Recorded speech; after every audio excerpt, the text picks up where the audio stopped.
Hello, ladies and gentlemen, and welcome back to Guardbeardia. This is Chapter 5, Part 2. And yes, this has been the exact same video and part of the chapter that we have been hyping up all week. Enjoy. Chapter 5, Part 2. Fiddling around with the belt, Emily realized it was in fact for the mare's leg she had found in the locker, and after placing it in its holster, it hung gamely down by her thigh as they continued walking around the upper side of the mountain. The day was wearing on into the evening when they decided it was as good a time as any to make camp. That way they could make use of the few hours of sun left to set up their tent and start taking watches. It was unwise to sleep alone, or with no one on watch when you weren't in a safe zone. You never knew what was going to run up on you in the night and make off with your gear, your findings, or even you yourself. After the crashed ship, they had not found anything of note in the trees or along the rocks except for the rare tortoises she had read about earlier in the day.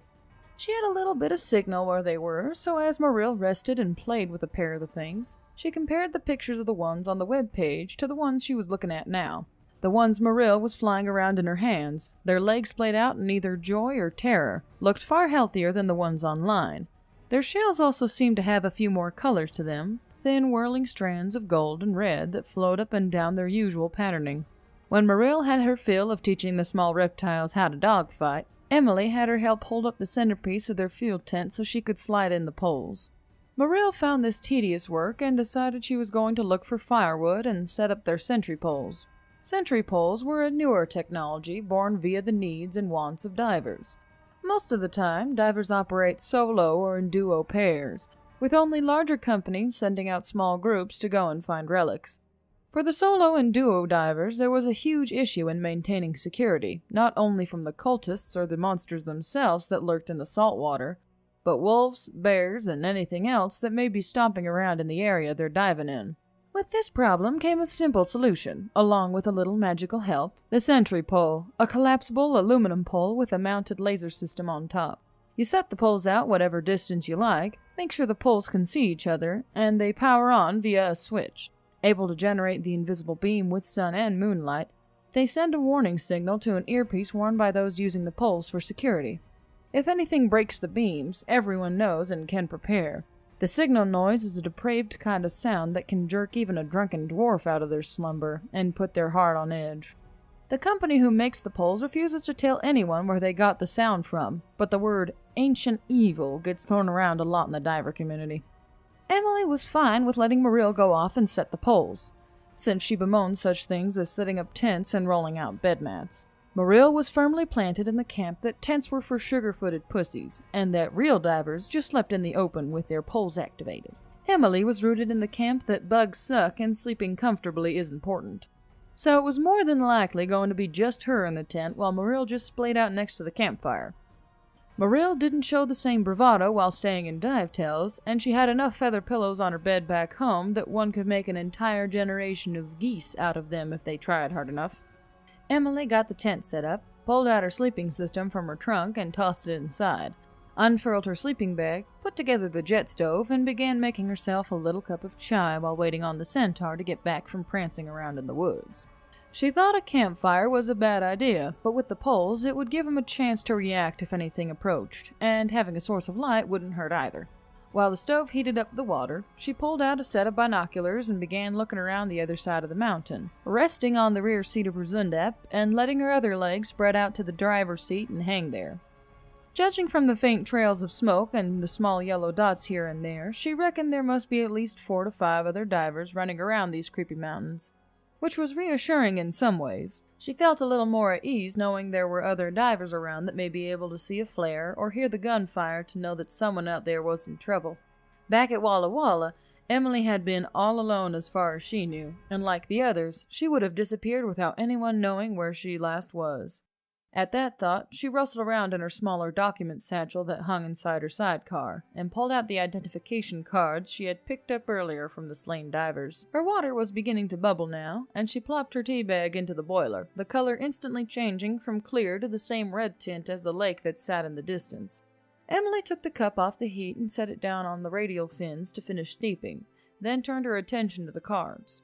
She held them in both hands, rubbing a thumb idly over the picture of a younger-looking man, his smile bright and excited on his face. His name was Jonathan Corsi, and he was just barely over the age of 18 when he enjoined to be a diver. His hair was red, his height a 5'9", and his eyes were blue. Emily's bottom lip wobbled a bit as she did the math in her head. She realized that his birthday was only a few days away, and he would have turned 19. She cleared her throat and filed through the other cards, finding it was the same story all the way through. A bunch of young men going off on an adventure together. They all lived in the same town, and 2 of them even shared the same street. Fresh out of high school, and y'all wanted to go and see this exciting new world, eh? Go find some neat relics, fight monsters, and maybe even get a few roguish scars to impress the ladies with, Emily said quietly, fanning out the cards so she could see all their faces. Yet none of you thought to bring a weapon. What on earth were you guys thinking? And now they were dead for it, buried into the side of a mountain, a long way from home. Emily sniffed again and slipped the identification cards back into her document satchel, her leather mare's leg holster and belt creaking as she did, and then grabbed her cup of chai. She blew on it and sipped, looking out over the blood-red lake and listening to the wind rustling through the tops of the trees. She sat, supped, and took in the view until there was no more chai in her cup, and the sun had sunken down beneath the treetops. Her metal field cup tinked softly as she set it back down on the metal fins of her engine, and she stretched, cracking her spine and shoulders. A thought occurred to Emily, and she gave her earbud for the security bowls a tap. No even-pitched tune came back, showing clear lines, and meant the connection had never been completed, as she had never received an alert tone. Marill would have been done far earlier than now, and she turned around on her seat, looking over the backs of her shoulders. "Marill?" Emily called out, but nothing but the chitter of bugs and the calls of evening birds answered her. She got off her bike, ran up a marker light above the tent, and picked up a flashlight from her pack. Probably fell asleep against a tree again, Emily thought, and walked out into the tree line from the little clearing they were in, casting her beam back and forth. It took her a few minutes, but she finally found tracks of Marill's hoof boots in the ground where the pine needles weren't so thick, and she followed them deeper into the forest. This made no sense to Emily, as this deep into the trees, tons of things would break the marker beams and they would be getting alerts all through the night. Marill was also a well-seasoned diver, and would know this, which confused Emily all the more. The tracks continued into a compact little clearing where they suddenly stopped, and Emily looked around the ground, throwing her beam back and forth for any kind of clue. The mystery deepened as she found huge dugouts from the ground a few feet away, as if Marill had tried to jump or clear something, and came down hard onto the ground. Around this impact site were all kinds of marks, hoof scrapes, and other foot patterns. Emily squatted down and looked at them closely, following their path with her beam. She wasn't an expert tracker, but she knew what it looked like when something was being dragged, and the grass lay parted as if something large had been drug off past the clearing into the forest edge on the other side.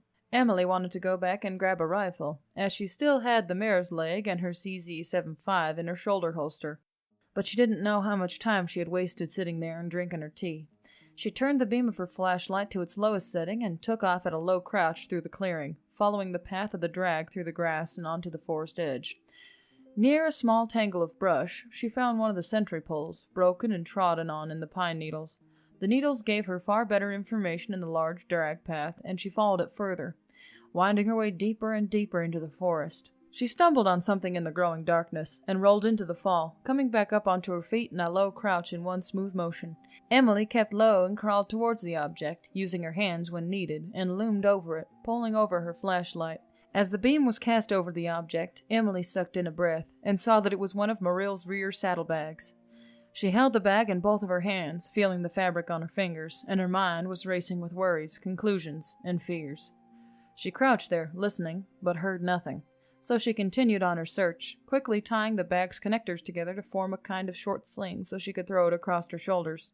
It was uncomfortable, as the sling was cutting down the middle of her sports bra and digging into her skin, but she shoved that thought to the back of her mind where it belonged.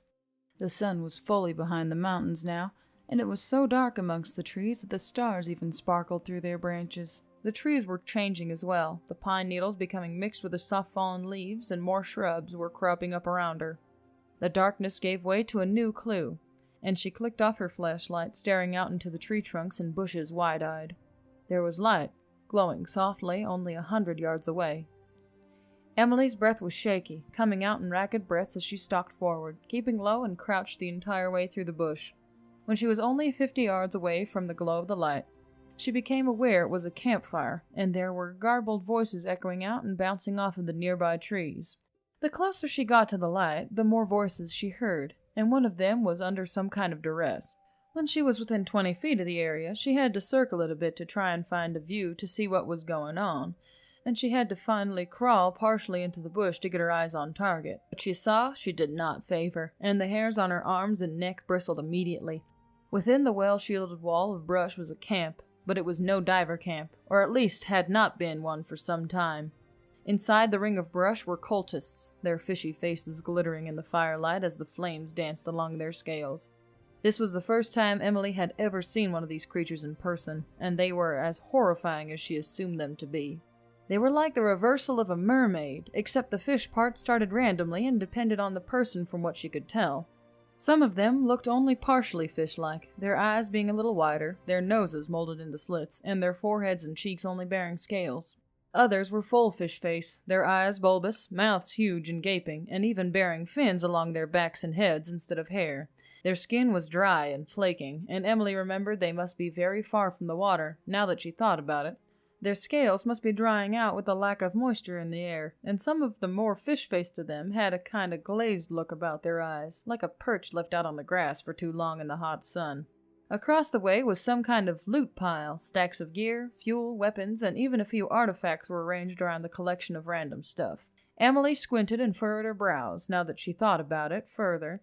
These guys were even wearing uniforms, ragged-looking military numbers that even bore bullet holes in them. Were they pretending to be divers? Were they collecting things to bring back to the city underwater? Emily didn't have a lot of time to process these thoughts as a woman with parts of a trout brought down a cleaver onto something, and it gave out a whimper. She ducked back from her brush and circled around further, working her way hurriedly to try and get a view on what the hell was going on over there. She found a clearing and worked her way in, then had to clamp her hand over her mouth as the thing let out another whimper. The cultist had captured a harpy somehow, a mail runner for the many package services that hired them on for express jobs. It was a male sparrow harpy, and he had a gag wrapped around his mouth, muffling his screams. Emily watched as Troutface brought the cleaver down again, and the harpy sparrow writhed in pain, a wet crunch telling Emily that bone had given way to the wielded steel. Troutface grabbed, made a wrenching motion with her arm and back, and tossed the harp's entire wing to a nearby compatriot. The harpy was squirming and rocking back and forth, trying to get free of Troutface, but she pressed down onto his chest with her free arm as she moved around to the other wing. Her fellow cultist was another full fish person, his head looking like a pike, and he began to pluck the many feathers from the wing, clicking his teeth together noisily. Emily's eyes were wide and her face white as she watched Pikeface take the blood pouring out of the wing and smear it on his dried-out scales, grumbling under his breath as he did. Air is dry. Troutface wiggled her cleaver back and forth as she planted her boot on the thigh of the harpy, still pressing down on his chest with her other hand. You say air is dry every day. We all know air is dry. She brought her cleaver down onto his shoulder to separate the other wing, and the gag was barely enough to halt the squeal of pain that came from his lungs. She pulled the wing off and threw it at Pikeface, blood trailing through the air. Pikeface caught it and set it down as he continued to grumble and pluck out the feathers of the first wing. The harpy was struggling fiercely now, bloody arm stumps bleeding freely and throwing crimson trails wherever he pointed them while his eyes rolled back and forth in misery. He could see the desperation in his face, his prayers for salvation, but she clung to her cover. She knew that even if she barged out now and killed everything in sight, that sparrow harpy was as good as dead just from the blood loss. Even if she slapped on 2 cat tourniquets, there was no helping him, and she had to stay hidden to find out where Maril was. The harpy lifted his head, seeing Pikeface plucking the feathers from his wings, and he screamed. He screamed so loud that not even the gag could fully muffle his raw horror. Troutface sniffed wetly, stomped down on his calf, brought up the cleaver, then buried it in his thigh, right above where it went from flesh to avian leg scale. The harpy flailed harder, rolling back and forth against her boot, but his leg was held fast. Troutface hacked, cut, and carved away at the final bit of bone, until it finally cracked and broke, the leg falling away from the severed end of the thigh. Delirious drool coursed down the sides of the harpy's mouth from around the gag as he continued to howl and scream, and his dirty face was streaked with the tears that poured from his eyes. Emily thought about putting a bullet in him to end his suffering, but that would just give her away. It was a lose-lose situation, and she hated it, as all she could do was sit here and wait and watch. If she had been here a few minutes sooner, maybe, but now it was all too late. All she could do was watch as the harpy began to convulse, his limbless stumps jerking and kicking, his body spasming in its death throes. Troutface did not seem to care, let alone pay attention to what he was doing, just mechanically moving to hack away at the last leg of the harpy. Pikeface had finished plucking both of the wings and handed them off to a lesser fishy-faced person, his eyes merely wide and his nose a flat slit, as if he were some kind of hairless otter creature. Otterface began to mount the wings over their cooking fire, and Emily dragged her eyes away, not sure if she wanted to see them cooking and spitting over the flames. Troutface clomped her cleaver into a nearby stump, picked up the limbless harpy, and just tossed him into the brush, as if she were disposing of a fish carcass after filleting it. Emily's stomach boiled and churned hotly. Not only was she disgusted by their behavior and pure butchery of a humanoid, but the lack of empathy for his remains was pushing her over the boiling point. Angry sweat was rolling down her shoulder blades and soaking into her undershirt, her body shaking with rage at the pure barbarism of it all. Yes, your rage is warranted. Emily's head snapped around at the voice, but there was no one near her. Troutface began wiping some of the harpy's blood on her own dry scales, groaning as she did. Foul things, aren't they? These little mutants. She still couldn't pin down where the voice was coming from, and she crawled forward a little more, looking to see if there was someone normal around the camp that had somehow spotted her. From what she could tell, none of the other cultists shared the voice that she was hearing in her head, nor were any of them looking her way. They were all busily fussing with the fire, piercing the limbs of the harpy on cooking spires, or wasting drinking water by splashing it on themselves. Emily stared on, squinting into the cup past her vegetation cover. Then the voice came again. No, little warrior, you can't see me, but I can see you. I also see your little friend, this Marill you are thinking of.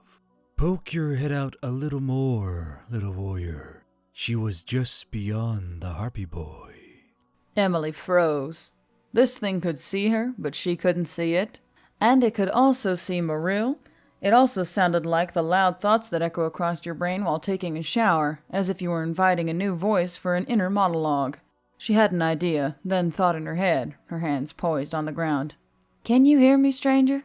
Clever girl. "Where is she? I can't see her!" A little farther, little warrior. She was sitting beside him, watching the entire time. Emily swallowed hard at the lump in her throat, and she pulled herself forward as she dared, a single layer of leaves barely keeping her hidden from the view of the camp. She could barely see Marill just beyond the stump now, having been hidden from her vision by a smaller tree and a collection of blood-stained shrubs. Emily heaved out a shuddered breath when she saw what they had done to her, and began to shake worse than she was before. One of Marill's eyes were blackened, and she was bleeding from the same side of her face, as if she had been bludgeoned from behind or from above in a cheap shot. Her hands were tied behind her back with coarse rope, the same rope binding her hoofs together so she couldn't even move or stretch. She had somehow found a way to sit upright, and her human torso was bending slightly, looking down at the huge bloody pool where the harpy once lay before being butchered. Her braid had come partially undone, her black hair stuck in strands to her sweaty face, and what was left of the braid sitting over her shoulder like it usually did. Her face had blood on it, but from how fresh it was, Emily believed it to be from the harpy's death throes, throwing his blood across her face and chest as he thrashed and spasmed. The worst part, the part that pained Emily the most, was how wide and understanding Marill's eyes were. Her sky-blue eyes were staring down at the pool of blood where a living harpy once lay, her mouth relaxed on the gag that was wound around her head. "Marill," Emily whispered, her voice shaky and hollow. She believes you aren't coming, that you are dead, or asleep and unknowing of her fate. She knows her end is near, that the blade comes for her next. One harpy cannot sustain 10 of these mutants. She knows she will be butchered within moments. Here comes the wretch now. Emily turned her head away from Marill and saw that indeed, Troutface was making her way over, already gnawing on a bit of harpy wingtip. A noise brought Emily's eyes back to Marill, and she saw that Marill had sat up, narrowing her eyes and staring defiantly at Troutface. Troutface chuckled, pulling off a strip of flesh from the wingtip, chewing noisily. You look proud for food. Wait till I take those pretty legs from you. They should sizzle nicely over the fire. Mariel stared on, but tears were beginning to form at the corners of her eyes and dragged down her bloody and bruised cheeks. Her ears were down low on her head, but she still stared on fiercely, even as Troutface sat down on the stump and began to hone her butcher blade. Tell you what, little warrior, I like you. I like that fire inside of you. Matches your hair, and matches someone I used to know. You see, you don't have to wear me just to get my powers. Oh no, I can give you a little push, a little extra spunk to give you the edge. And if you survive, if you save your little friend, I want you to wear me. All I ask. And what if I say no, Mr. Mystery? Emily thought hotly, pulling up her feet from her crawl into a crouch. The voice just chuckled, and Emily felt the thrum of power within that laughter. Then your friend dies, little warrior. You will die. And I will be worn by one of these mutant scum. Between you and these creatures, I would far better like to be worn by you. I hope you like necklaces. I hate them, but beggars can't be choosers now, can they? The voice chuckled again, but deeper and darkly. No, they certainly cannot. Time is close, little warrior. She heard Mariel breathing harder and looked over to see the Troutface had stood, holding the butcher's blade firmly in her hand. Mariel was breathing so hard that she was biting down on the gag, and it was making hissing noises in both the inhales and exhales. Emily had heard her breathe like this before, but it was during the main run to Paradise Valley. She could only wonder just how hard her poor heart must be pounding. Emily went to crawl, but the voice came into her head again, cool and calm. No, just wait. This one likes to gloat. Twice the pride, thrice the fall. Emily stopped, and Troutface began to speak as if on cue. Always liked butchering haughty centaurs. Always think you're so strong, so much better than anyone who cannot stand so tall. Troutface grabbed the ropes that gathered Mariel's hoofs and tugged on them.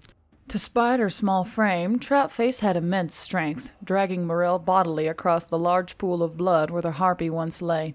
Mariel yelled out in panic from her gag and tried to keep her head up, but another hard tug caused her head to slap down into the warm crimson pool, and she didn't even splutter the blood from her lips.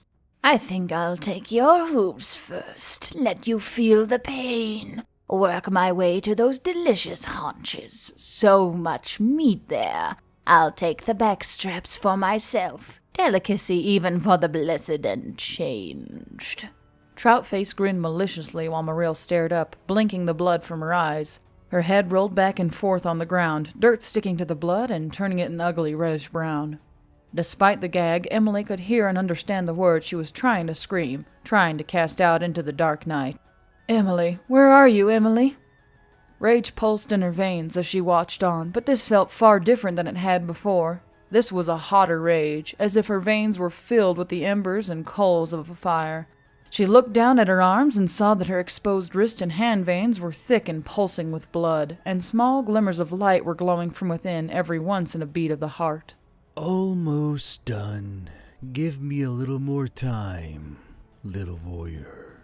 Seems like such a waste, Pikeface said and stood, chewing on a piece of the harpy's leg. Harpy boy didn't interest me much, but this one. I can make use of her human bits to ease my boredom.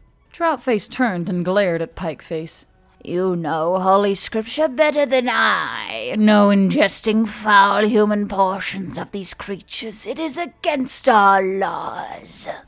Pikeface rolled his head over to Troutface smugly, then took out his knife, walking over towards Mariel. Thydro, I do not want to eat the disgusting flesh. He placed his knife on the bottom of Mariel's uniform top and began to cut away the buttons, moving aside the hems of her shirt with the tip, then placed his knife at the bottom edge of her undershirt.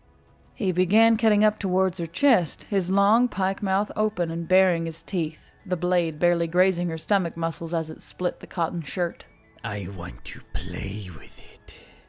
Marill's defiant look melted away to true, understanding fear as she watched her stomach become exposed to the open air. Then the rest of her coverings were cut away harshly by the pike-faced cultist man. He ripped his knife away so violently that he cut her deeply at her clavicle, blood trickling down the cleft of her chest, and her breasts fell away from her ripped shirt, laying out with the remains of her sports bra barely covering them.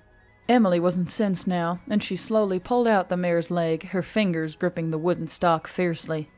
She wasn't sure what drew her hands towards it and not her CZ75, but for some reason the mare's leg felt right. Felt as if it were more than ready to do the job that Emily was thinking of doing to all these abominations. Emily heard the voice laugh again in her head. That weapon seems as eager as you. Curious little thing. But, little warrior, I am ready. Are you? I'm going to save that pike-looking fucker for last. I can agree to that. Get ready. You're going to feel a slight pinch. Energy roared through her body, and Emily's mouth came open from the burning sensation it brought with it, her neck muscles flexing and straining with the sudden influx. It was unnatural, foreign, but raw with power. She squeezed her eyes shut as she fought to normalize it, and her body shook momentarily as if she had touched the hot wire on a horse fence. She breathed in and out of her nose rapidly and cocked the hammer back on the mare's leg. This boon had a name to it, a feeling to it. It wasn't just anger or rage, but righteous fury, a fire filled with purpose and meaning that could only be extinguished after the job was done, and the debt for vengeance was paid. I want to hear her scream, Blackface said eagerly, and he tore away at the gag, his fellows hissing and hooting beside him. She heard, no, she felt Marill's voice. She was whimpering and quiet when she spoke, but it was as loud as gunfire in her ears, and her eyes snapped open at the sound. Emily, please, save me. Please, not like this. Marill gasped and cried out as Pikeface reached down and got a handful of her, digging his fingers in to cause as much pain as possible. She cried openly and in despair at being able to do nothing, to be at the whims of the merciless before her. Pikeface, Troutface, and the rest of them enjoyed her misery so much that they never heard the rustle of the bush as Emily stepped out. They never noticed the woman with glowing red hair raise up the mare's leg while drawing out her CZ75 with her offhand. Their laughter continued as Pikeface tortured Marill, laughing down at her with his jagged teeth, the whimpers of Marill filling the air around them. The concussion of the .357 Ursa penetrator booming out of the barrel deafened those around Troutface, and the thick round blew a hole the size of a football from the front of her smugfish nose, splattering both Pikeface and the other cultists that had gathered to watch the show in cartilage and fetid meat. Troutface gave a gargle, stumbled for a step or two, then collapsed down on her knees, the remnants of her brain firing and trying to keep her standing. The body rolled on its side, cleaver clunking down to the dirt, and Marill whipped her head around, looking up at the rippling green eyes of Emily. Spare the rod, the voice said, and she could feel it egging her on for a bit of banter.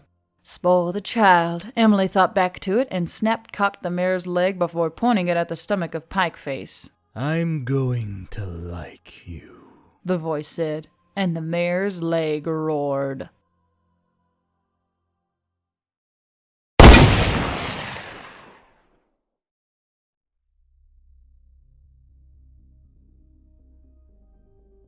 And that was the end of Chapter 5, Part 2. If you enjoyed the video, or if it really freaked you out like it did me, feel free to give us a thumbs up or comment down below. Feel free to subscribe and hit the bell notification so that way you can know when we actually send out a new video. This is the Beldam, and this has been Guardbeardia.